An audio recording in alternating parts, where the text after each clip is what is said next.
જય સ્વામિનારાયણ વિદ્યાર્થી મિત્રો, શ્રી સ્વામિનારાયણ ગુરુકુલ રાજકોટ સંસ્થાન દ્વારા આયોજિત SGIS ઓનલાઈન ગુરુકુલમાં હું જતીન ડાબી આ બધાનું ફરી એકવાર હાર્દિક સ્વાગત કરું છું.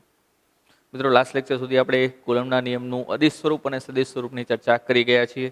ફરી એકવાર એ નાનકડા એવા સૂક્ષ્મ ભાગમાં આપણે રિવિઝન સ્વરૂપે જોઈ લઈએ. કુલમનો નિયમ અદિશ સ્વરૂપે જે હતો એક આવું હતું કે સદિશ એફ બરાબર ખાલી એફ, અદિશ સ્વરૂપ છે ખાલી એફ ઇઝ ઇક્વલ ટુ કે Q1 Q2 by R square. પછી આમ 1 વડે 2 પર લાગતું એ પણ એફ જેટલું જ હોય. 1 વડે 2 જેમ 2 વડે 1 પર લાગતું બળ એ પણ એફ જેટલું જ હોય, જ્યાં આર બંને વચ્ચેનું અંતર છે અને કે જે છે એ કુલમના નિયમનો અચળાંક છે. જો આ જ વસ્તુ સદિશ સ્વરૂપે જોઈ હતી તો એમાં આપણે આવી કંઈક ચર્ચા કરેલી હતી મિત્રો. સદિશ સ્વરૂપે એફ 1 2 એટલે 2 વડે 1 પર લાગતું બળ ઇઝ ઇક્વલ ટુ કે Q1 Q2 છેદમાં R1 માઇનસ R2 નો સ્ક્વેર ઇન્ટુ આર કેરેટ 1 2 આવી રીતે લખી શકીએ. જો આમ ન લખવું હોય અને લખવાની રીત બીજી પણ છે કે Q1 Q2 અહીંયા R12 નો સ્ક્વેર ઇન્ટુ આર કેરેટ 1 2 આવી રીતે પણ લખી શકો. In short, clear? આ વસ્તુ આપણે જાણીએ છીએ. છેદમાં અંતરનો વર્ગ. દિશા તો કે કોના વડે કોના પર લાગે છે? તો કે 2 વડે 1 પર લાગે છે, તો Q2 થી લઈને Q1 ની દિશામાં હોય. Q2 થી લઈને Q1 ની, જેના વડે જેના પર લાગતું હોય એ તરફની દિશામાં હશે. ક્લિયર? જો બંને વિદ્યુત ભારો વિજાતીય પ્રકારના હોય, સજાતીય પ્રકારના હોય. ક્લિયર? વિજાતીય હોય તો પછી એના કરતા વિરુદ્ધ આકર્ષણ પ્રકારનું થશે. હવે આપણે વાત કરવી છે એક કરતા વધારે વિદ્યુત ભારોના તંત્ર માટે. અત્યાર સુધી આપણે જે ચર્ચા જોયેલી મિત્રો, એમાં માત્ર 2 જ વિદ્યુત ભારોની ચર્ચા કરેલી છે.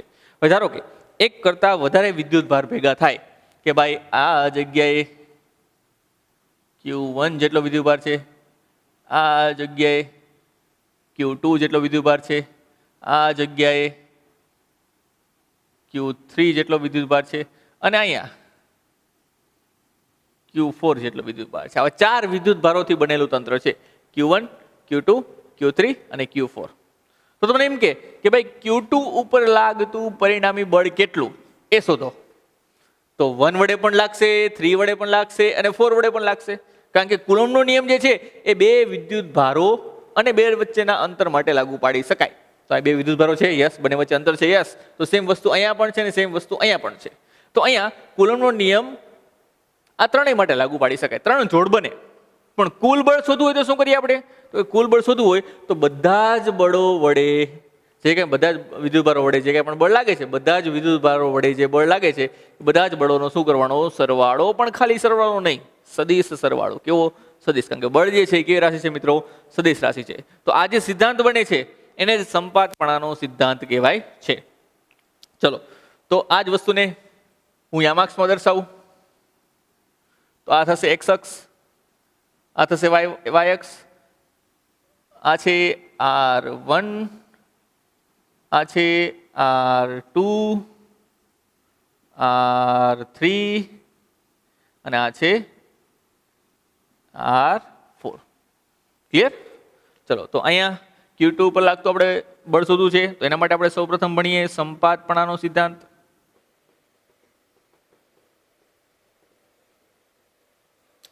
તો સંપાતપણાનો સિદ્ધાંત શું કહેવા માંગે છે મિત્રો? સમજીએ. કોઈ પણ એક વિદ્યુત ભાર પર ઘણા બધા વિદ્યુત ભારો વડે લાગતું કુલમ બળ પણ લખો અથવા તો વિદ્યુત બળ પણ લખો. કુલ કુલમ બળ એ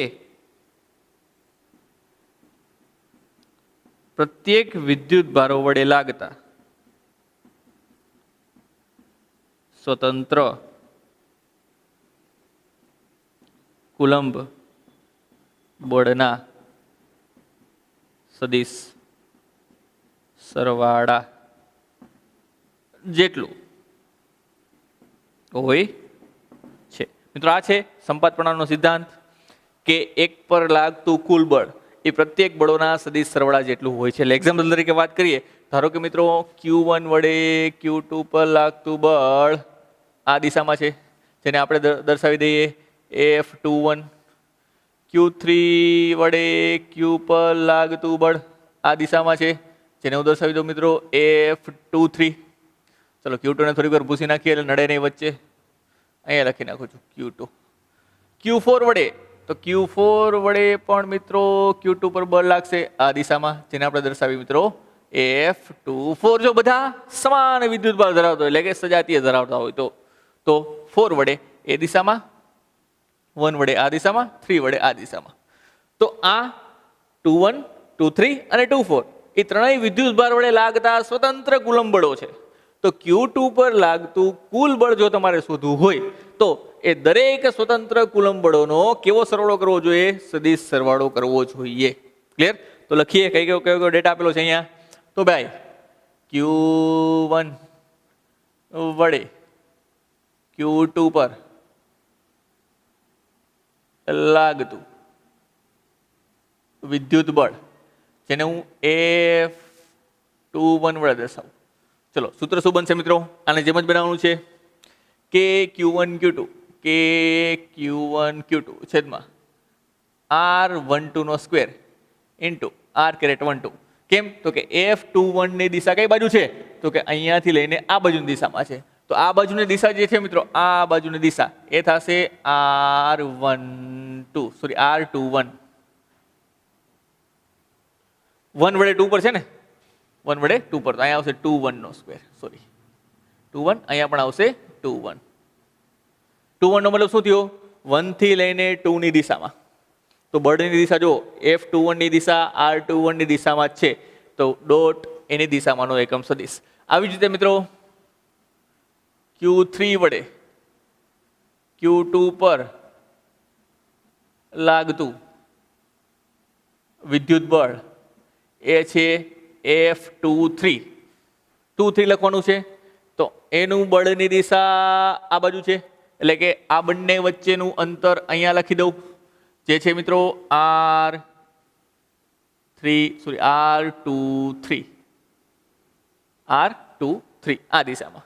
તો એના માટે મૂલ્ય થશે કે Q3 Q2 છેદમાં R23 નો સ્ક્વેર મૂલ્ય સ્વરૂપે ગુણ્યા એકમ સદિશ કોનો?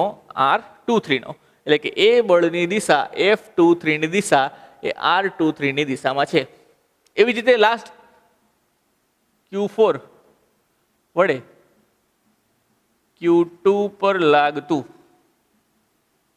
વિદ્યુત બળ, જેને આપણે 24 વડે દર્શાવીએ F24 ઇઝ ઇક્વલ ટુ સૂત્ર અનુસાર થશે કે Q4 Q1 છેદમાં R24 નો સ્ક્વેર ઇન્ટુ R24. R24 એટલે કે આ અંતરની દિશામાંનો એકમ સદિશ. આ થઈ ગયું R24, એની દિશામાં F24. હવે Q2 પર લાગતું કુલ બળ શોધવું હોય તો કે વાંચો સંપાતપણાનો સિદ્ધાંત. સંપાતપણાનો સિદ્ધાંત તમારે મિત્રો ચેપ્ટર નંબર 11 તરંગો નામના ચેપ્ટરથી આવે છે. ક્લિયર? સંપાતપણાનો સિદ્ધાંત બીજું કંઈ નથી. કોઈ એક પર લાગતું વધારે પ્રકારનું બળ ક્ષેત્ર કોઈ પણ હોય, એ તો કુલ શોધવું હોય તો પ્રત્યેકનો સદિશ સરવાળો કરવો પડે, એટલે તમને કુલ મળી જાય. તો સંપાતપણાના સિદ્ધાંત અનુસાર હવે સંપાતપણાના સિદ્ધાંત અનુસાર Q2 વિદ્યુત ભાર પર લાગતું કુલ વિદ્યુત બળ, જેને હું F2 કહી દઉં. શું કહી દઉં મિત્રો? કુલ વિદ્યુત બળને કહી દઉં F2. તો F2 બરાબર શું થશે મિત્રો? F2 બરાબર થશે F21 plus F23 plus F24. બસ હવે માત્ર તમારે કિંમત મૂકવાની છે. આ થયો મિત્રો સંપાતપણાનો સિદ્ધાંત. અહીંયા તમારે માત્ર કિંમત મૂકવાની છે. તો કિંમત મૂકી દઈએ મિત્રો. તો સદિશ F2 બરાબર કે, આની કિંમત શું છે? કે Q1 Q2. હવે જો બધામાં કોમન વસ્તુ વિચારજો. આમાં K છે, યસ. Q2 છે, યસ. K કે છે યસ Q2 છે યસ કે છે યસ Q2 સોરી અહીંયા આવશે Q2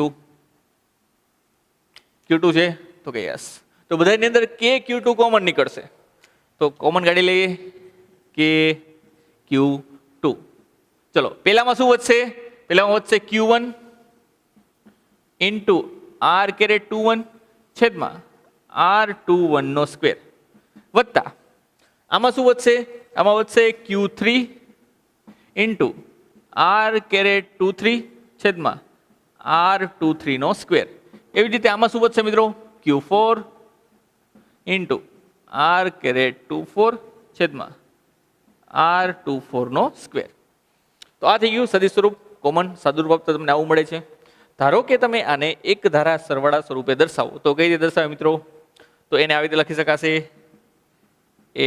F2 બરાબર K સમેશન અહીં Q2 લખી દઉં ચલો Q2 સમેશન અહીં લખી દઉં QI into R caret 2I છેદમાં R2I નો સ્ક્વેર જ્યાં I ની કિંમત તમારે 1 થી લઈને n સુધી લેવાની છૂટ 1 2 3 4 2 નો આવવો જોઈએ એટલે એવું પણ લખી દઈએ I does not equal to 2 clear તો આ થયું તેનું શોર્ટ અને સ્વીટ સ્વરૂપ સમેશનના સ્વરૂપમાં ફરીવાર સમજો મિત્રો આ કઈ રીતે આવ્યું Q R21 અને R2I એ તો કોમન હશે જ બધામાં જોઈ લ્યો 2 પણ કોમન રહેશે આગળ તો 2 કોમન એમના એમ પાછળનો આંકડો બદલતો હશે 1 3 4 5 6 7 8 9 જેટલા હોય એટલા એને કોમન આપણે I ધારી લીધું જે I ની કિંમત તમારે 1 થી લઈને n સુધી લેવાની છૂટ પણ I કેરેટ 2 જેટલો ન થાય કારણ કે અહીંયા 2 2 નહીં આવતું ક્યારેક 2 2 એવું ક્યાંય નહીં આવતું જોઈ લ્યો ક્લિયર તો આથી મિત્રો સંપાતપણાના સિદ્ધાંતની ચર્ચા અને તેનું અંતિમ સ્વરૂપ તમારી 2 માર્કની થિયરી છે સંપાતપણાનો સિદ્ધાંત એટલે તમારે કાંઈ નથી કરવાનું એક કરતાં વધારે કુલંબ બળો લાગતા હોય તો એના પર લાગતું કુલ કુલંબ બળ શોધવું હોય તો તમારે શું કરવાનું છે સદિશ સરવાળો કરવાનો છે ક્લિયર તો આથી ચર્ચા સ્થિત વિદ્યુત બળો માટે સંપાતપણાના સિદ્ધાંતની ચલો ત્યારબાદ એક સરસ મજાના દાખલાની ચર્ચા કરીએ એટલે કે હવે આપણે અત્યાર સુધીના કુલંબ બળોને લગતા સદિશ સ્વરૂપ હોય કે અદિશ સ્વરૂપ હોય એના દાખલાની ચર્ચા આપણે સ્ટાર્ટ કરીશું ચલો સૌપ્રથમ આપણે જોઈએ ઉદાહરણ નંબર 1.5 મિત્રો ડિટેલમાં રકમ નથી લખેલી પણ એ રકમને જે છે એ તમારે ધ્યાનથી વાંચવાની છે અને અહીંયા જે રકમ સમજાવવામાં આવે છે એને પણ તમારે ખાસ જોવાની છે તો રકમ મિત્રો કંઈ એવી છે કે એક જ અને સમાન પરિમાણના 2 ગોળાઓ છે A અને B બંને કંઈક વિદ્યુત ભારિત છે એટલે ધારો કે મિત્રો આપણે વિચારી લઈએ કે એ ગોળાનો વિદ્યુત ભાર આ ગોળાનો વિદ્યુત ભાર કેપિટલ Q છે આ ગોળાનો વિદ્યુત ભાર સ્મોલ Q છે બંને વિદ્યુત ભારિત છે અંદર દર્શાવેલી છે પ્લસની નિશાની એનો મતલબ શું છે વિદ્યુત ભાર ધરાવે છે ક્લિયર અને હાલમાં બંને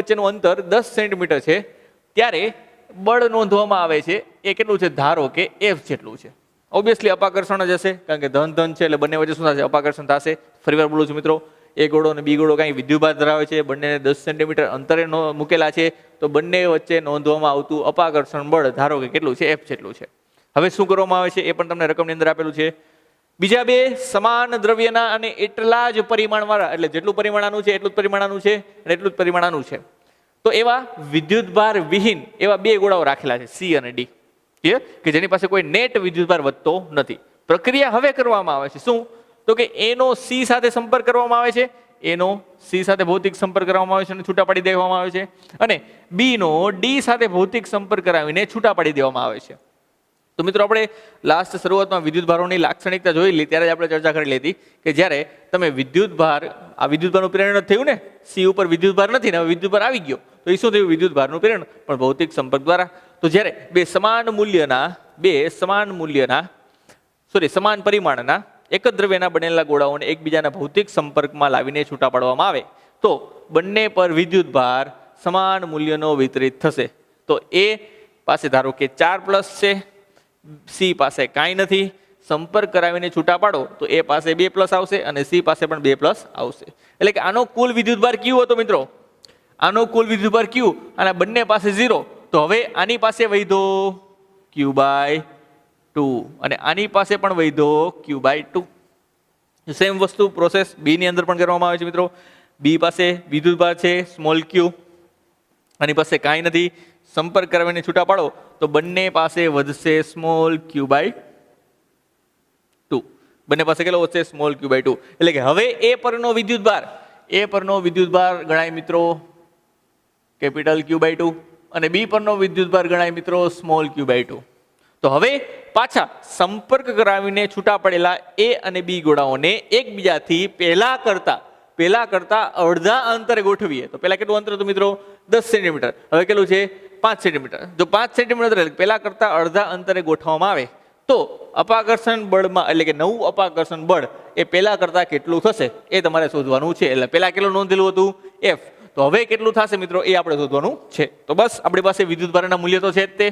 અંતર, પહેલા અંતર હતું મિત્રો r. ધારો કે આ અંતરને કહી દઉં છું હું r. તો હવે એનું અંતર કેટલું કહેવાશે? એ અંતર કહેવાશે મિત્રો r/2. કેટલું કહેવાશે? r/2. તો સેમ વસ્તુ અહીં લખીએ. હવે લાગતું વિદ્યુત બળ જેને મિત્રો ધારો કે આપણે F ડેશ કહીએ. શું કહીએ? F dash. પહેલા કેટલું લાગતું હતું એ નોંધી લેજો. પહેલા કેટલું લાગતું હતું? તો પહેલા લાગતું હતું ભાઈ, ચલો નોંધી લઈએ. F is equal to K capital Q into small q છેદમાં r². આટલું લાગતું હતું. હવે કેટલું લાગે છે નોંધવાનું છે. તો હવે કે એમના એમ પહેલાનો વિદ્યુતભાર એટલે કે Q બાય 2, બીજાનો વિદ્યુતભાર સ્મોલ ક્યુ બાય 2 છેદમાં અંતરનો સ્ક્વેર એટલે કે r/2 નો સ્ક્વેર. ચલો અહીંયા થઈ જશે મિત્રો કે Q ઇન્ટુ Q 2 2 4 છેદમાં આવશે 4. r/2 નો સ્ક્વેર એટલે r નો સ્ક્વેર છેદમાં 2 નો સ્ક્વેર. r નો સ્ક્વેર r² એમને એમ 2 નો સ્ક્વેર 4 અને છેદનો છેદ જશે અંશમાં એટલે એ 4 ઉપર. તો 4 4 કેન્સલ. અહીંયા આવી ગયું કે Q/r². એલિયા આ તો પહેલા જેટલું જ બળ મળ્યું. તો અહીંયા લખી શકીએ આના બરાબર F. કોના માટે? તો F ડેશ. તો જ્યારે આવી પ્રક્રિયા કરાવીને છૂટા પાડવામાં આવે અને પાછા પહેલા કરતા અડધા અંતરે ગોઠવવામાં આવે, વિદ્યુતભાર ઘટી ગયો તો તમારે અંતર પણ ઓછું કરવું પડશે તો જ પહેલા જેટલું બળ મળશે. ક્લિયર? તો F ડેશ બરાબર શું થશે? F. પહેલા જેટલું બળ હતું એટલું જ હવે બળ લાગશે. ચલો ત્યારબાદ આપણે ચર્ચા કરીએ મિત્રો સ્વાધ્યાય 1.1 ની. સિમ્પલ અને સરળ એવો દાખલો છે. બે વિદ્યુતભારો મૂલ્ય આપેલા છે. એક વિદ્યુતભારનું મૂલ્ય છે 2 × 10⁻7 કુલમ, બીજો છે 3 × 10⁻7 કુલમ. ચલો નોંધીએ કે ભાઈ Q1 બરાબર 2 × 10⁻7 કુલમ છે. Q2 બરાબર 3 × 10⁻7 કુલમ છે. વિદ્યુતભાર ધરાવતા અને એકબીજાથી હવામાં 30 સેન્ટીમીટર અંતરે, તો બંને વચ્ચેનું અંતર છે મિત્રો 30 સેન્ટીમીટર એટલે 30 × 10⁻2 મીટર. મીટરમાં કન્વર્ટ કરવું જ પડશે. 30 સેન્ટીમીટર અંતરે રહેલા બે વિદ્યુત ભારિત ગોળાઓ વચ્ચે કેટલું બળ લાગશે? તો ફરી એકવાર આપણે શું શોધવાનું છે? બળ. તો બળ શોધવા માટે બંને વચ્ચે લાગતું વિદ્યુત બળ એનું સરસ મજાનું સૂત્ર કે Q1 Q2 /r². ચલો K ની કિંમત છે 9 × 10⁹. Q1 ની કિંમત છે 2 × 10⁻7.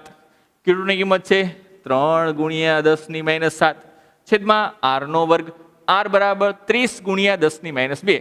એટલે લખીએ કે આપણે સરળતા ખાતર 30. ચલો અને આપણી દો 3 × 10⁻1 કરી નાખું એટલે ઈઝી પડશે. 30 સેન્ટીમીટર એટલે 3 × 10⁻1. તો કેલ્સીની જરૂર નહીં પડે. 3 × 10⁻1².